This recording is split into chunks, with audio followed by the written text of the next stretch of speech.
నాలుగైదు క్యారెక్టర్ కనబడుతుంది ఈసారి. నార్త్ లేదు, తొక్కలేదు, దిక్కులు పిక్కటుల్లుడే. తెలుగు సినిమాతో, టాలీవుడ్ సినిమాతో, ఇండియన్ సినిమా అంటే Tollywood cinema అనాలే, game changer అనాలే.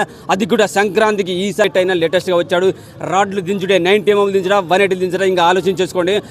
And మీరు గనక శంకర్ భారతీయుడు 2 అని అనుకుంటే మీ బాక్సులు బద్దలైతే, సినిమా ఇండస్ట్రీ బాక్సులు కూడా బద్దలైతాయి. శంకర్ 2 గురించి, శంకర్ 2 భారతీయుడు గురించి ఆలోచించుకోండి. పాత శంకర్ కనపడబోతున్నాడు. మళ్ళీ రామ్ చరణ్, రచ్చ, నాయక్, ఇవన్నీ పాత ఎలివేషన్స్ కనపడుతున్నాయి.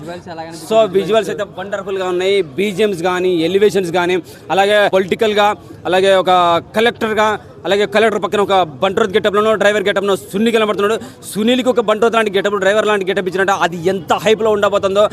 రామ్ చరణ్కి ఆ సినిమాకు ఆ ప్లస్ ఎంత ప్లస్ కాబోతుందో ఒకసారి ఆలోచించుకోండి. అలాగే పోలీస్ క్యారెక్టర్ వచ్చిన లుక్ నడుస్తుంటే మాత్రం రచ్చ అనిపించింది.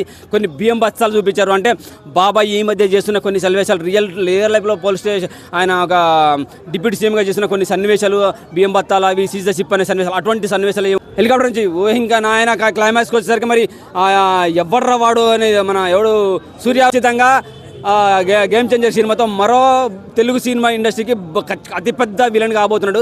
ప్రకాష్ రాజులు, జగ్గుబాయిలు వీళ్ళందరూ పక్కకు పోతారు కావచ్చు. ఎస్జే సూర్య విలన్ గెటప్, విలన్ లుక్, ఆయన చెప్పే డైలాగులు మాత్రం బేస్ అయితే మస్తు పడేది అనమాట ఈసారి.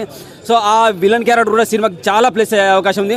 దిల్ రాజు అన్న నువ్వు 100 కోట్లు వేస్ట్ అయినా సరే మళ్ళీ పర్ఫెక్ట్గా షూటింగ్ చేయాలనుకుంటావు. ఈ సినిమాలో మాకు అది కనపడుతుంది. ఎందుకంటే ఎలివేషన్స్ బాగున్నాయి. పుష్ప 2 ఖచ్చితంగా, ఎందుకంటే సంక్రాంతి సార్ అతిపెద్ద సంక్రాంతి కాబట్టి పుష్ప 2 బీట్ చేయాలని కోరుకుంటున్నాను. ఎందుకంటే అందరూ ఒకటే మెగా ఫ్యామిలీ అంతా ఒకటే మెగా అల్లు అని సపరేట్